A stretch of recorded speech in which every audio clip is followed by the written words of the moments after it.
Este es otro de esos locos casos de crímenes verdaderos de Japón, y para cualquiera que haya vivido o visitado allí, pueden ver que es una sociedad moderna altamente funcional, con una baja tasa de delincuencia. Pero cuando ocurre un delito, existe la posibilidad de que se descontrole. Un viernes, 18 de abril, 2008, la mayoría de las personas regresan a casa del trabajo, incluyendo a Rurika, quien vive en un apartamento nuevo en Kodowar, Tokio. Ahora, incluso para Japón, este apartamento es especialmente seguro. Tiene características de seguridad, vigilancia como cámaras cuando entras al edificio, cámaras en el elevador de cada piso, y está a solo 10 minutos a pie de la estación Shiomi, en la línea JR Kayo, lo que lo convierte en un lugar conveniente para alojarse. Esta mujer fue vista entrando sola a su complejo de apartamentos después del trabajo, como de costumbre. Subió hasta el último piso, el 9º piso, donde tenía un estudio que compartía con su hermana, la habitación 916. En el 9º piso hay cámaras, pero solo en el ascensor. Esa noche, a las 8:43 p.m., su hermana Rika también regresó al apartamento, esperando encontrar a su hermana menor en casa. Porque justo una hora antes, a las 7:21 p.m., Rurika le había enviado un mensaje diciendo que salía del trabajo rumbo a casa. Rika esperaba completamente que su hermana ya estuviera en casa cuando ella llegara. Pero al llegar a la puerta, se sorprendió de que no tuviera llave. Sosteniendo el mango y empujándolo hacia adentro, encontró el apartamento totalmente a oscuras, lo que era muy raro. La única luz provenía del exterior, pero sí notó los zapatos de su hermana justo dentro de la puerta. En ese momento pensó, está bien, mi hermana tuvo una emergencia y tuvo que correr al baño. Dejó la puerta con llave y las luces apagadas porque olvidó encenderlas antes de entrar. Desafortunadamente, nunca se volvió a ver a Rurika, como si simplemente se hubiera desvanecido en el aire. Este caso obsesionó a muchos en Japón, porque nada parecía poder explicar la desaparición de esta mujer, y esta repentina desaparición llevó a muchos a invocar el término kamikakushi, que es un concepto del folclore japonés que se refiere a personas que son llevadas por los dioses o demonios, y cuando este crimen finalmente se resolvió, muchos proclamaron que casi era el crimen perfecto. Inicialmente, Rika decidió relajarse, se cambió a su pijama, agarró un yogur y se sentó a ver un poco de televisión, pero a medida que pasaba el tiempo, se dio cuenta de que su pequeño estudio estaba inquietantemente silencioso, así que se levanta y camina hasta la puerta del baño para tocar y ver si su hermana necesita algo. Para su sorpresa, la puerta simplemente se abre. No hay nadie adentro, pero luego se percata de que su hermana probablemente solo salió para responder una llamada. Esto era bastante común entre las hermanas porque compartían un estudio. Sería disruptivo si ambas hablaran en voz alta en un apartamento tan pequeño. Ella busca su abrigo y sale a caminar para tratar de encontrar a su hermana. Así que primero baja al primer piso, no ve nada. Ahora empieza a preocuparse porque ha pasado más de una hora y su hermana no ha dicho una palabra. Rika regresa al 9º piso, preguntándose si tal vez su hermana volvió mientras ella estaba buscándola. Pero esta vez, nota algo que la perturba completamente.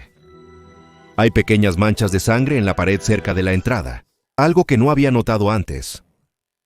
Ahora ella está totalmente asustada. A las 9:16, ella llama a la policía y les dice que su hermana, el bolso y el teléfono celular de su hermana no están en el apartamento. El operador le hace algunas preguntas y luego le aconseja que se quede dentro y cierre las puertas con llave. Los oficiales están en camino. Rika llama a sus padres a las 9:25 p.m. y le cuenta a su papá lo sucedido. Mientras espera, Rika busca en el apartamento pistas para localizar a su hermana. Descubre que falta un cuchillo, así como un jersey rosa que solía usar su hermana. Al mirar más de cerca, también encuentra los pendientes de su hermana pequeña en el suelo cerca de la puerta. Se encontraron más manchas de sangre en los azulejos cerca del pasillo, pero estas parecían estar manchadas, como si se hubiera hecho una limpieza de bajo esfuerzo. La policía llegó en poco más de 10 minutos y comenzó a hablar con Rika sobre lo ocurrido. También hablaron con sus padres cuando llegaron después. Las manchas de sangre y los signos de lucha se limitaban solo dentro del apartamento. Mirar a través de las cámaras del edificio solo planteó más preguntas de las que respondió. Rurika entró al edificio sola. No parece que la sigan y a las 7:31 de la noche sale del ascensor del 9º piso. Nada parece estar fuera de lo común. Solo hay individuos que entraron y salieron del edificio ese día. La policía sella todas las entradas y salidas del edificio. Este complejo de apartamentos es totalmente nuevo. Acaba de abrir hace unos meses en diciembre del año pasado. La mayoría de sus unidades aún están vacías. La policía decide revisar incluso las unidades vacías en el 9º piso.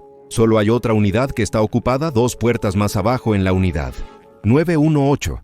Alrededor de las 10:20 p.m. de esa noche, los oficiales tocan la puerta. Pero no hay respuesta. Los oficiales esperan un rato antes de alejarse, pero luego, 20 minutos después, sale un hombre. Es un residente de 33 años de la unidad, Takanori Hoshijima. Los oficiales le preguntaron si había escuchado algún ruido extraño o había presenciado algo fuera de lo común, pero Hoshijima dijo que no. Cuando se le preguntó si sabía algo sobre su vecino, respondió que solo se había mudado hace un mes y, aunque los había visto, no conocía sus nombres. Cuando le explicaron la situación completa, pareció genuinamente sorprendido y dijo: «Estoy asustado. Esto es aterrador». Pasa un día, la familia está enferma de preocupación y la policía ya ha revisado todos los apartamentos vacíos en el complejo. Como solo hay otro apartamento ocupado en el 9º piso, la policía decide visitar a Hoshijima nuevamente. Cuando tocan la puerta de Hoshijima, él responde. Preguntan si pueden entrar y registrar su apartamento. Él los invita a pasar. Una vez que entran, notan una gran pila de cajas de cartón por toda su casa. Preguntan si pueden echar un vistazo. Hoshijima coopera más que suficiente. Incluso abre una de estas cajas, revelando el contenido: DVDs, animes y videojuegos. Hoshijima incluso abre varias otras cajas para la policía. Viendo su cooperación, la policía no se queda mucho tiempo, y después de buscar en su apartamento durante 20 minutos, se disculpan por molestarlo, le agradecen su cooperación y se van. Mientras tanto, los forenses regresaron e identificaron positivamente la sangre en el apartamento 916, como perteneciente a Rurika. Pero también encontraron una huella dactilar parcial, y esa huella dactilar no pertenecía a Rurika, ni a su hermana, ni a los miembros de su familia, ni a nadie más que tuviera acceso a ese apartamento.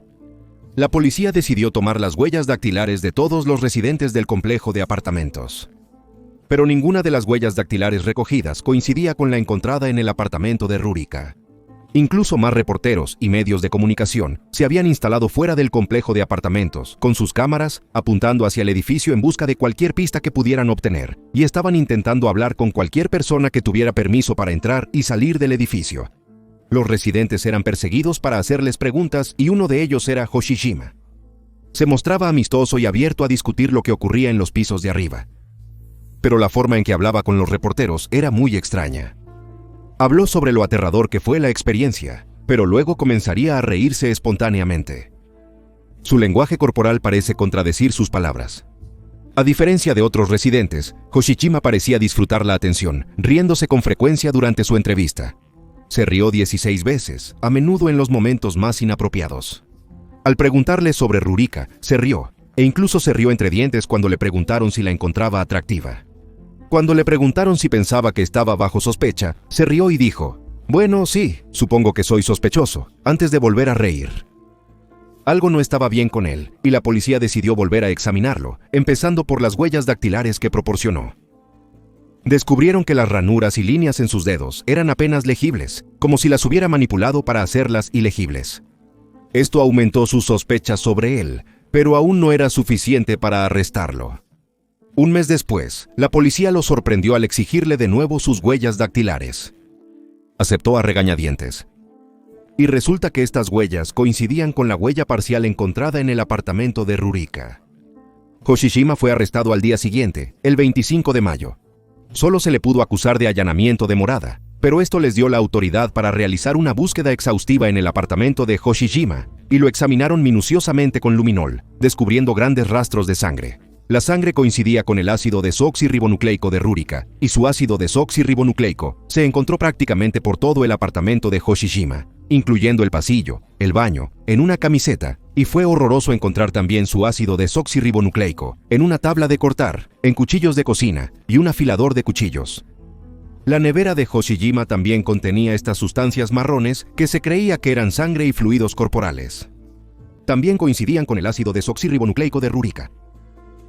El 26 de mayo, el día después de su arresto, se descubrió el teléfono celular de Rurika, escondido detrás del inodoro en el lugar de trabajo de Hoshijima.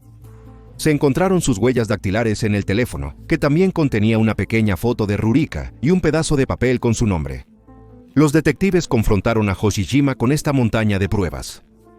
No pasó mucho tiempo antes de que confesara, pero cuando lo hizo, no fue tímido ni ocultó ningún detalle de lo sucedido.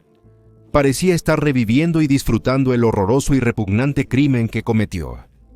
Desde que se mudó, admite estar completamente fascinado por una joven oficinista que vivía al lado de él en la habitación 916. Afirmó haberla seguido por cerca de un mes. Pero es raro que no notara que vivía con su hermana mayor. De hecho, parecía estar apuntando a Rika, la hermana mayor. Simplemente sucedió que la hermana menor llegó a casa primero.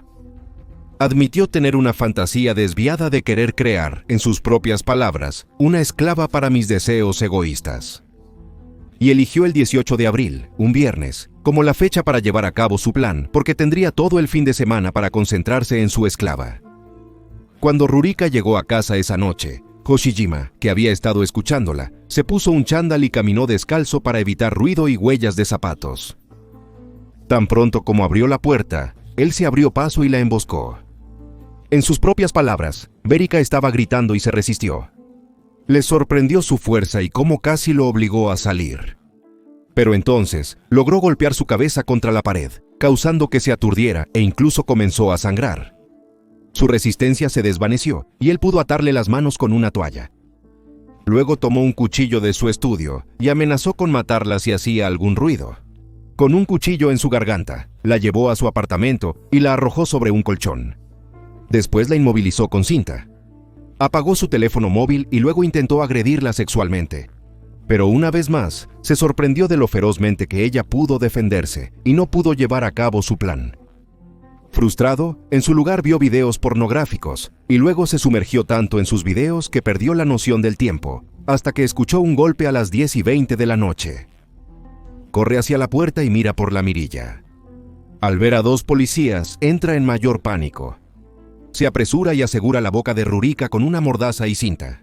En sus propias palabras, se esconde dentro durante los próximos 20 minutos, pero luego decide salir, fingiendo visitar una tienda de conveniencia como excusa para observar las acciones de la policía. Pero cuando fue detenido afuera por los oficiales, esto lo asustó completamente. A pesar de fingir sorpresa y calma, internamente estaba completamente asustado. Y fue entonces cuando decidió abandonar su plan de mantener a Rurika como su esclava sexual. En cambio, pensó en formas de encubrir completamente su crimen. Cuando Hoshijima regresó a su apartamento, utilizó un cuchillo robado para apuñalar a Rurika en el cuello. En sus propias palabras, él observó y esperó a que ella muriera, y pensó repetidamente, «Por favor, muere pronto». Ella tardaba más en morir de lo que él esperaba. Así que decidió adelantarse y retirar el cuchillo creyendo que aceleraría su muerte. Y él siguió revisando su pulso y latido cardíaco, mientras se desvanecía poco a poco. Describió a la policía sus gemidos y quejidos, los ruidos que hacía mientras daba su último aliento. Esto perturbaría a muchos en el juicio que tendría lugar, especialmente a la familia de Rurika, quienes no pudieron soportar este relato completo y estaban llorando. Lo que me entristeció de todo esto es que cuando la policía tocó la puerta, Rurika estaba a solo unos metros de distancia, viva y capaz de ser rescatada del sombrío destino que le esperaba. Estaban cerca y lejos a la vez. Después de que Hoshijima confirmó que ya no tenía pulso ni latidos del corazón, la desató y arrastró su cuerpo al baño.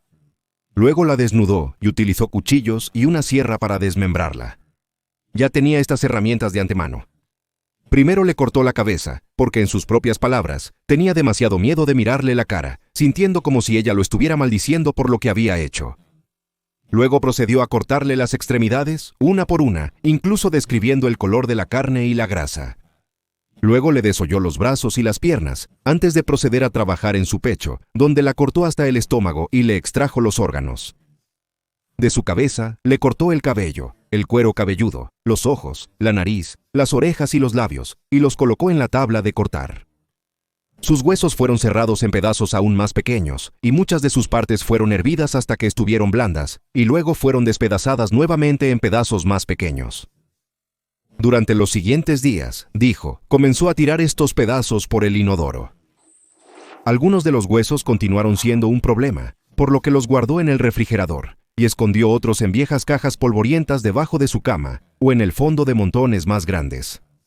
Sí, esos mismos montones de cartón. Explicó que al cooperar con la policía, ganarían su confianza y no lo presionarían para revisar el fondo de los montones que tenían algunos de sus huesos y partes del cuerpo. Luego describe cómo abrió la parte superior de su cráneo y tiró sus cerebros por el inodoro. Describe cómo en una ocasión estaba en medio del desmembramiento y la policía tocó a la puerta pidiendo huellas dactilares. Les proporcionó esto ya que recientemente había dañado las yemas de sus dedos usando un agente corrosivo en su apartamento. Aunque su método principal era deshacerse lentamente de los restos desmembrados de Rurika por el inodoro, algunas de sus huesos y partes del cuerpo las guardaba en su mochila y bolsillos y las desechaba durante sus caminatas al trabajo, en contenedores de basura, alcantarillas o incluso donde se veían perros callejeros en el camino. Hoshijima guardó el teléfono de Rurika y planeó apagarlo más tarde para crear la ilusión de que ella estaba viva. Esto explica por qué se encontró más tarde en su oficina. El resto de sus pertenencias, como su ropa, su billetera y tarjetas, fueron todas cortadas en pequeños pedazos y tiradas por el inodoro. Hoshijima admitió haber desechado lo último de ella, un fragmento de hueso, el 1 de mayo, y cuando notó la disminución de la presencia policial el 8 de mayo, desechó las toallas ensangrentadas en los contenedores de basura. Luego reanudó su vida normalmente hasta que fue arrestado. Según su confesión, la policía realizó una búsqueda exhaustiva en el alcantarillado, tuberías, vertederos y contenedores de basura de Kota Ward. Literalmente buscaron entre montañas de heces y desechos humanos, en lo que sin duda es un trabajo de mierda. Entre el 28 de mayo y el 6 de junio, la policía recuperó 49 fragmentos de hueso y 172 pedazos de carne, todos cortados en piezas de aproximadamente 5 cm, y todos vinculados a Rurika a través de pruebas de ácido desoxirribonucleico. También encontraron su licencia de conducir, pedazos de carne con un agujero de piercing en el ombligo y un dedo, todo de nuevo coincidiendo con ella a través del ácido desoxirribonucleico. El juicio por asesinato de Hoshijima comenzó el 13 de enero de 2009 en el Tribunal de Distrito de Tokio. La fiscalía comenzó mostrando fotografías de los restos de Rurika Toho, lo que horrorizó al público y a su familia. Todos querían entender quién podría hacer tal cosa. Takanori Hoshijima nació el 5 de enero de 1975 en la prefectura de Okoyama, en una familia prominente y afluente. Era el mayor de 4 hijos, y su bisabuelo era político, y su padre un exitoso contador de impuestos. Pero temprano en su vida tuvo un devastador accidente. Un mes antes de su segundo cumpleaños, cayó en una tina de agua hirviendo mientras perseguía a un gato, y sufrió quemaduras graves en ambas piernas. Después de múltiples cirugías e injertos de piel y de no poder caminar durante 6 meses, finalmente pudo recuperarse lentamente. Aunque físicamente se recuperó, emocionalmente sus cicatrices eran profundas y culpó a estas cicatrices por el resto de su vida, porque durante su infancia soportó un acoso interminable. Sus compañeros de clase se burlaban de él llamándolo niño quemado y enano de fuego. Su padre ofreció poco apoyo emocional, simplemente diciendo que los hombres no lloran por algo así. Incluso lo obligó a ir a una escuela de shoshu, lo que expuso sus cicatrices y exacerbó el acoso. Y la madre de Hoshijima no intervino. Afirmó que toda su vida fue decepcionado por todos, incluyendo a sus padres, y llegó a resentirlos profundamente. Permaneció socialmente aislado, evitando amistades y relaciones románticas. Afirma que todavía es virgen. Culpó a sus padres por su accidente y cicatrices, creyendo que su negligencia arruinó su vida. Incluso contempló matarlos en un momento, pero decidió no hacerlo. En marzo de 1993, tras graduarse, se trasladó a Tokio para huir de su pasado. Vivía solo y ganaba un salario de 500,000 yenes como empleado contratado. Sus colegas lo describirían como un hombre profundamente inseguro sobre su posición en la compañía. Era condescendiente con los empleados de nivel inferior y odiaba a cualquiera que estuviera en una relación, despreciándolos como estúpidos. Lo que realmente captó la atención de todos en el juicio fue su fetiche autodescrito de la atracción sexual hacia las mujeres amputadas. Describe cómo desde una edad temprana se sintió atraído por ilustraciones explícitas de mujeres con extremidades amputadas en escenarios no consensuados. A menudo se masturbaba con dicho material. Ahora que sabes esto, ¿te preguntas para qué era esa sierra de huesos? Y también su relato de lo que le hizo a Rurika. ¿Es toda la verdad o hay mucho más antes de que la desmembrara y la tirara por el inodoro? Quizás nunca lo sepamos, ya que es imposible realizar un examen forense en piezas de 5 centímetros de un cuerpo humano más grande. Por respeto a la víctima, nos limitaremos a los hechos presentados en la corte. La fiscalía buscó la pena de muerte, al igual que Hoshijima, quien declaró: «Quiero ser ejecutado y pedir disculpas en el infierno». Sin embargo, la defensa citó su traumática crianza, su estado mental, su falta de antecedentes penales y su arrepentimiento mostrado durante todo el juicio, además de su detallada confesión. Pero la fiscalía contrarrestó que su arrepentimiento solo surgió después de su arresto y señalaron su comportamiento anterior, como reír durante las entrevistas y trabajar todos los días para deshacerse del cuerpo y salir impune del asesinato. Argumentaron que sus acciones demostraban una mentalidad calculadora e imperturbable y que esto justificaba la pena de muerte. El 18 de febrero de 2009, Takanori Hoshijima fue condenado a cadena perpetua. El juez que dictó la sentencia, el juez Haride, declaró que el motivo de su crimen provenía de un retorcido deseo de convertir a Rurika Toho en una esclava sexual. Criticó duramente a Hoshijima por matar y desmembrarla por miedo a ser atrapado. Describió la disposición de su cuerpo como tratar a la víctima como simple desecho. Y en sus propias palabras, dijo: «Este es un crimen extremadamente despreciable que pisotea la dignidad del fallecido e inflige un profundo dolor emocional a la familia. Pero no impondría la pena de muerte porque, haciendo referencia a fallos anteriores de la Corte Suprema, cuando solo hay una víctima, el crimen debe ser excepcionalmente atroz para justificar la pena de muerte». Y aunque el asesinato y la puñalada en el cuello de Rurika se consideraron despiadados, no fue lo suficientemente persistente para ser considerado extremadamente cruel. La familia quedó decepcionada por este fallo, y el propio Hoshijima expresó el deseo de morir como forma de disculpa, pero el juez Hirade concluyó que es apropiado que pase el resto de su vida rezando por el alma de la víctima y expiando sus crímenes. La fiscalía apeló la decisión el mismo mes, y la primera audiencia se celebró en el Tribunal Superior de Tokio el 11 de junio. Hoshijima no se presentó, declarando que quería recibir la pena de muerte. El 10 de septiembre de 2009, el Tribunal Superior de Tokio confirmó la cadena perpetua, cerrando el caso. Hoshijima permanece en prisión, probablemente por el resto de su vida, cumpliendo su condena en la prisión de Chiba. Se realizó mucha investigación en este caso, incluyendo la lectura de documentos judiciales. Por favor, deja un me gusta, suscríbete y mira algunos de mis otros casos de crímenes reales en pantalla. Gracias por ver, soy Víctor, hasta luego.